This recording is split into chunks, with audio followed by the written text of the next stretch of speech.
terus gue disiram air keras, pelakunya hanya dituntut setahun. Mendingan gue Dibungkam. kronologis secara kita garis besar aja secara umum ya kan. Saya nggak sengaja, kena muka. Lo udah nggak dipercaya. Sekarang gini, kalau gue orang biasa,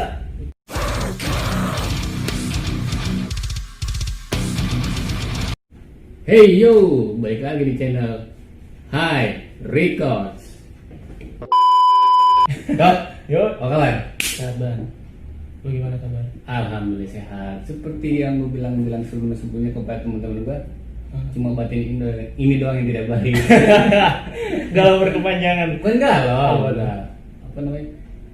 Kalau mindset orang awam itu galau itu pasti diidentikan dengan cinta. Anjing, lu Iya kan? Iya Orang dong. taunya galau cinta, enggak dong. Secara garis besarnya memang orang putus cinta dinamakan galau. Aslinya kan enggak. Enggak. Banyak polemik-polemik yang Bikin dihadapi. galau. Iya, nggak mesti cinta dong. Betul banget. Sepakat kan? Sepaket. Lu sepaket? Sepaket gua. Gue sepakat. Sepaket dong boy. Nah, gini nih. Oh gimana ya? Gue kan ngundang lo nih di acara rumah nongkrong. Yoi. Yang dulu pernah kita tongkrongin rumah ini. Yoi. Bahkan semua ada sebagian teman-teman kita yang udah nikah. Kita belum nikah. Kita belum nikah. Kapan? Nggak tahu, tungguin lu. Ya, gue cuma nungguin udah. Tunggu-tungguan. Kita bareng-bareng nikah. Apa nikah kita berdua? Iya, bareng-bareng. Enggak, kita yang nikah. Ya, anjir. Lagian tunggu-tungguan gitu.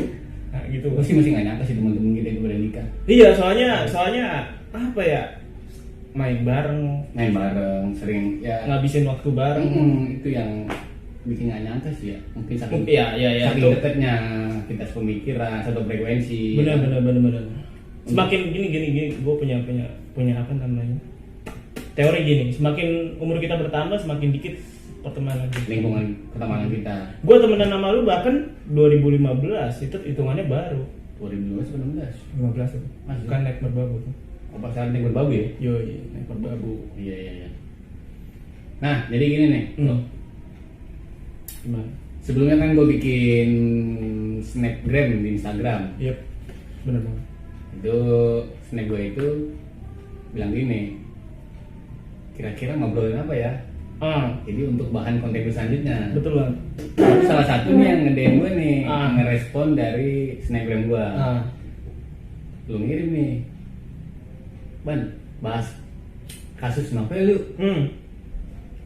Nah, menarik nih bahas kasus Novel Baswedan. Dari sudut pandang gue. Nah, ini kan kasus nasional nih. Kasus nasional. Kasus nasional. Ini komedi nasional. Ya, ayo kita gaskan gitu. Kita bahas nih kasus Oke. Novel Baswedan. Kasus Novel Baswedan. Dari sudut pandang gue sebagai Sudut pandang lu. sebagai Hmm. rakyat jelata lah ya. Jadi sudut pandang lu ini bukan berarti lu mengajak para penonton masuk dalam sudut pandang lu. Enggak. Jadi ketika penonton atau teman-teman itu tidak sepakat dengan statement lu, tidak sepakat dengan statement paketan lu, lain. ya, tidak masalah. Enggak masalah. Nggak masalah kan? Kan namanya tidak sepaket. Iya, yang penting lu jangan benci orangnya. Betul. Lu lawan statementnya. Betul. Oke.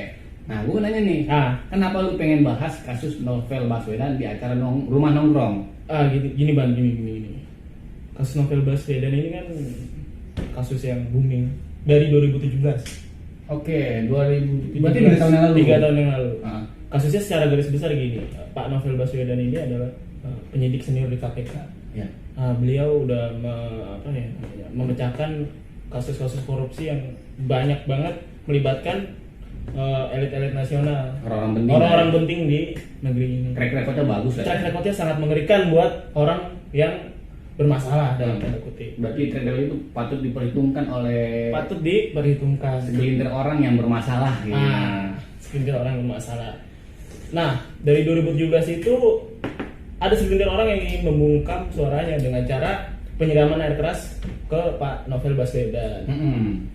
Itu selama 3 tahun itu kasusnya tidak kayak tarik ulur kan sih? Ya. Tarik ulur dan baru kena banget itu di Desember 2019, pelakunya baru kena dan divonisnya baru akhir April kalau nggak salah. Dan yang bikin lucunya adalah gini, saat divonis yang dinyatakan bersalah 2 orang itu inisial RK dan RB itu hanya dijatuhi hukuman selama 1 tahun. Iya. Maksud gua gini, di Mojokerto itu apa namanya pedangdut disiram sama orang laki-laki yang nggak seneng sama si pendangdut itu si yang nyiram itu kena 12 tahun. Nah ini penyidik senior KPK yang notabene mengungkap kasus-kasus besar yang bisa membantu negara gitu. Malah cuma dihukum 1 tahun. Itu kan komedi menurut gua. Komedi. Jadi misalkan gua nih nggak senang sama penyanyi dangdut itu, Iya. gua siram air keras, Iya, lu dituntut 12 tahun. 12 tahun. Gua mengungkap skandal korupsi, terus gua disiram air keras, pelakunya hanya dituntut 1 tahun. Mendingan gua Nyiram air keras ke pedangdut diri gua sendiri. Ngapain? ya? Iya, jangan. Padahal ini Novel Baswedan itu outputnya buat pemerintah juga, buat negara. Gini loh, juga. dia sudah gini deh, kasus Hambalang yang Tandu. Sebelum masuk lebih dalam lagi ya. Nah, ini kan sempet lu bilang tadi kasus ini berawal dari tahun 2017. 3 tahun lagi. Sampai sekarang baru divonis 1 tahun tersangkanya. Nah, yang gua baca 3 tahun itu berjalan banyak polemik sungguh sangat riskan buat gua. Apa tuh? Salah satunya ada yang bilang bahkan ini adalah sebuah propaganda. Bahkan yang bikin bom di situ adalah ada dari kubu Novel Baswedan dan ada dari kubu tersangka ini. Jadi saling membela-belakan gitu loh. Dia bilang Novel Baswedan itu pura-pura buta. Lu pernah dengar berita itu nggak? Anjing, pernah nggak? Pernah gue. Katanya itu mata tempelan. Ya, pernah nggak? Pernah gua. Lu kayak main bajak laut gitu ya? Iya. Iya. Jadi Atau nggak lagi minum gini kena.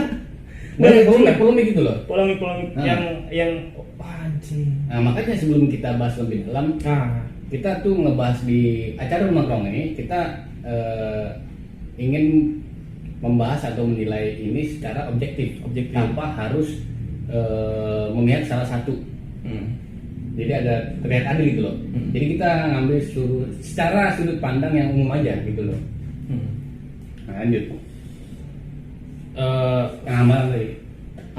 Kasus Hambalang. Dia kan kita kenal Nazarudin lah, koruptor itu. Dia korupsi hampir 29 M dan itu diusut oleh Pak Novel Baswedan. Itu kan merugikan negara dong 29 banget. Diusut oleh orang baik seperti Pak Novel. Terus yang tadi lu bilang ada settingan, matanya buta beneran. Anjing, itu yang bikin statement seperti itu bodoh banget. Mana ada sih orang pinter gitu dia mencederai atau membuat settingan. Dia kan bukan artis, dia benar. Dia influencer, dia juga bekas polisi juga kan. Iya. Misalkan nih kalau di posisinya lu nih Novel Baswedan, lu orang penting, rekor lu bagus. Ya. Untuk apa lu mencederai diri sendiri? Ngapain? Untuk apa gitu? Nggak ada, gue nggak ada gunanya mencederai diri gue sendiri. Kayak orang pemain bola nih, terus pengen dipandang, terus lu nyelengkat diri lu sendiri kan kagak bisa. Diving gitu kan nggak bakal mencederai diri lu sendiri. Bahkan dari secara logika umum ya, Pak Novel itu dilukai seperti itu, menurut gua hal yang wajar. Otomatis kan para koruptor ini banyak yang membenci dia. Benar. Agar kasus koruptor asal kasus korupsi yang lain itu tidak terungkap. Dibungkam. Jadi di mana pola pikir yang membela para tersangka itu? Gua ini sini nggak punya ya. Gua nggak. Cuma logikanya di mana gitu loh. Kalau mungkin teman-teman ada yang bisa memberikan logika ya silakan komentar aja nanti di kolom komen. Terus balik kasus tadi setahun vonis. Ya, vonis tahun. Jadi gue sempat baca di beritanya di salah satu berita nasional gitu yang sering gue baca. Itu karena kenapa 1 tahun? Kan karena si tersangka itu kooperatif. Kooperatif kan membantu sebuah instansi untuk mengungkap sebuah permasalahan, suatu kasus. Ini 3 tahun kooperatif dari mana? Nah, bener. Kita dasarnya di mana sih? Maksud gue, anjing, kooperatif 3 tahun, lu kooperatif 2 minggu Anda langsung ketangkap, itu namanya kooperatif. Tapi secara 3 tahun kemana kooperatif? Kooperatif itu ya lu langsung menyerahkan diri. Iya, kooperatif. Katanya nggak sengaja ya itu. Iya, katanya nggak sengaja. Baca dulu katanya nggak sengaja. lu anjing. Nih jadi kronologis secara kita garis besar aja secara umum ya kan. Pak Novel Baswedan selesai sholat subuh, ya kan, jamaah nih. Terus ada orang yang apa namanya, yang berani bangun subuh gitu, di mana waktu subuh adalah waktu yang paling males untuk bangun, nggak sengaja gitu nyiram ke orang, ke Pak Novel, kan itu kan kocak, dan katanya ke badan, malah kena muka. Nah, Gue nyiram. kalau misalkan nggak sengaja nih, gue bayar keras subuh-subuh gitu ya. misalkan Iya. kita imajinasikan saja. Iya. Tiba-tiba ada Pak Novel di samping nih kan. Siram. Aduh, jatuh. Kena badan pasti dong. Kan gini-gini nih. Iya. Ser gitu kan. Sorry Pak nih, saya nggak sengaja. Ini kenapa? Saya nggak sengaja. Kena muka. Itu makanya gue bilang itu komedi, Bang. Makanya, berarti ini negeri dagelan. Ini komedi, kita sebenarnya dibodohi oleh dalangnya. Oleh dalangnya. Iya. Kita terlalu fokus sama wayangnya, tapi kita nggak tahu nih siapa dalangnya. Dalangnya. Anjing. Berarti mungkin tersangka ini adalah sebuah boneka. Gue nggak berani bilang kayak gitu. Bisa nggak? Bisa, tapi gue asumsikan seperti itu. Diperkara atau mungkin itu kan tersangkanya. Iya, itu kan cuma boneka doang. Atau mungkin jadi kan yang belakang itu dia tangannya bersih. Iya. Sama jalan, sikat. Bisa jadi, bisa kali. Iya. Ya, kalau lu semua nggak setuju ya nggak apa-apa. Gue nggak peduli. Kalau lu semua nggak setuju, gue nggak peduli. Jadi gitu sih, Bang. Nah, ini kan sudut pandang gue secara apa ya, secara orang umum lah. Nah, gue mau nanya dulu nih, sebagai orang yang berkecimpung di organisasi bahkan semenjak kuliah gitu kan. Apa rasanya? Gue bisa aja, gue orang biasa. Ya sana. Kita semua tahu, yang nonton ini pasti tahu. Abang sangat berorganisasi orangnya. Biasa aja, gue cuma nongkrong doang. Ya udah. Iya, pokoknya orang nongkrong yang berorganisasi. Tapi nongkrong itu bisa disebut sebuah organisasi loh. Bener. Kan organisasi itu adalah sebuah perkumpulan yang lebih dari satu orang, 2 orang. Iya. Kalau satu orang halu. Intinya mempunyai tujuan yang sama. Bener kan nih? Ini kita bisa disebut organisasi loh. Gitu, Bang. Udah berdialog dan kita mempunyai tujuan yang sama. Tujuan kita sama, membahas kasus novel dan ini ngopi menyusu. Dan tujuan kita sama dong. Iya, benar. Nah, itu adalah sebuah organisasi. Berarti lebih dari satu orang, intinya 2 orang tuh lebih juga apa-apa yang dan mempunyai tujuan yang sama, itu disebut organisasi. Nah, makanya gue tanya lu sebagai orang yang aktif berorganisasi. Bocor kan intinya. Aktif berorganisasi nih, bagaimana sih menyikapi kasus Pak Novel Baswedan ini di sudut pandang seorang organisasiawan? Organisasiawan.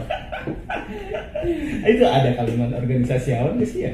Apa orang yang gemar berorganisasi namanya apa sih, kan kalau olahraga itu olahragawan. Organisatoris. Masa organisasiawan. Iya, orang yang berorganisasi. Jangan otak gua negatif nih jadi organ. Udah sudah. Ya, begitu. Pandangan gue ya. Gue sih pengen jadi pandangan lu sendiri sih, jangan beratkan dulu dari sebuah organisasi. Tapi Anda memang organisasi. Udahlah, jawab aja. Takutnya. Tapi kan gue tidak menyebut organisasi Anda. Takutnya kan organisasi yang pernah gue cimbungin itu berpoint of view sama kayak takutnya. Bang. Bisa aja Mas. Takutnya dikait-kaitan dengan label organisasi gua gitu. Oke, sebagai sudut pandang lu sebagai anak kuliahan yang berorganisasi. Yang pernah gitu. Yang pernah berorganisasi, alumni. Ya, Lu sebagai alumni. Jangan berarti gua sebagai alumni. Oh, orang biasa. Orang biasa.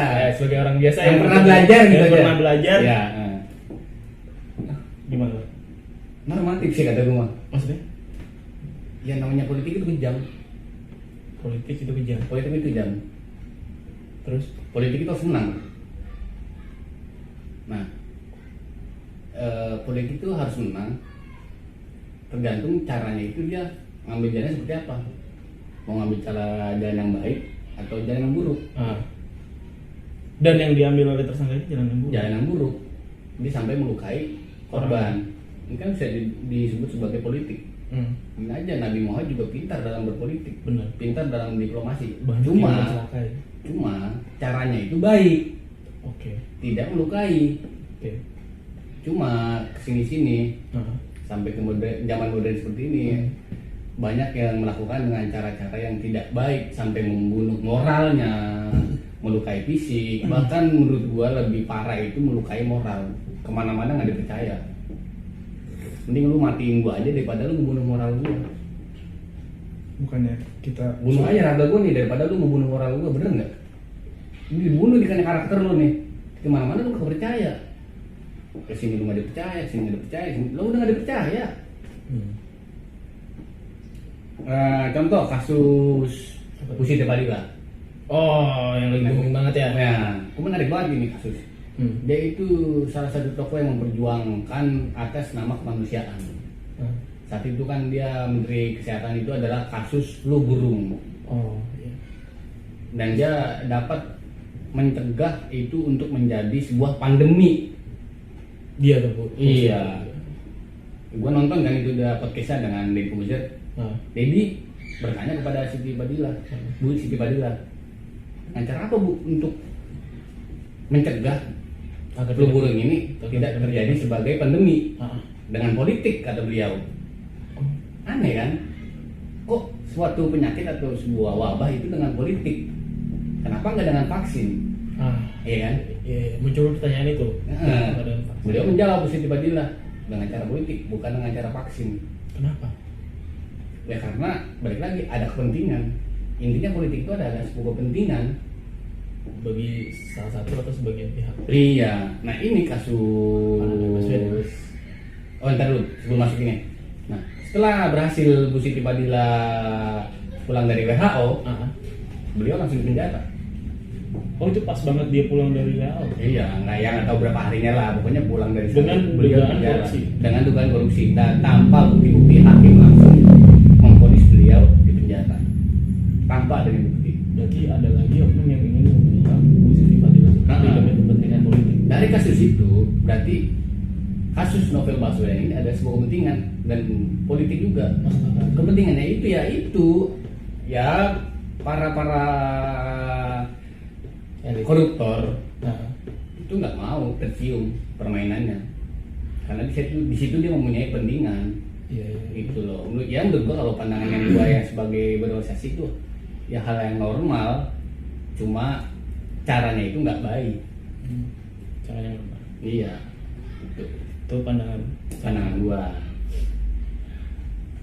Bahkan yang gua baca itu dari statement Novel Baswedan ini sungguh sangat fatal loh di sistem RPS. Memang fatal. Ada tiga hal yang membuat dia tuh bilang fatal.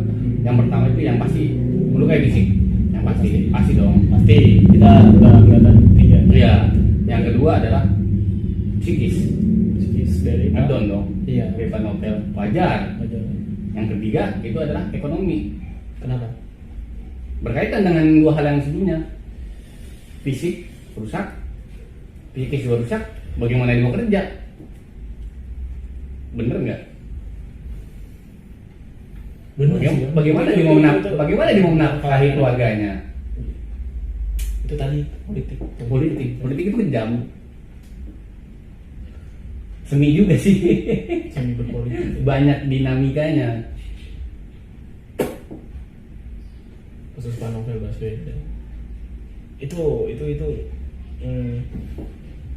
gini Bang, kalau misalnya kita analogikan gini, kalau yang tersangka menyerang dengan jelas-jelas dia menyerang, kita orang bodoh deh dengan sengaja menyiram seperti itu, di penjara dituntut aja setahun.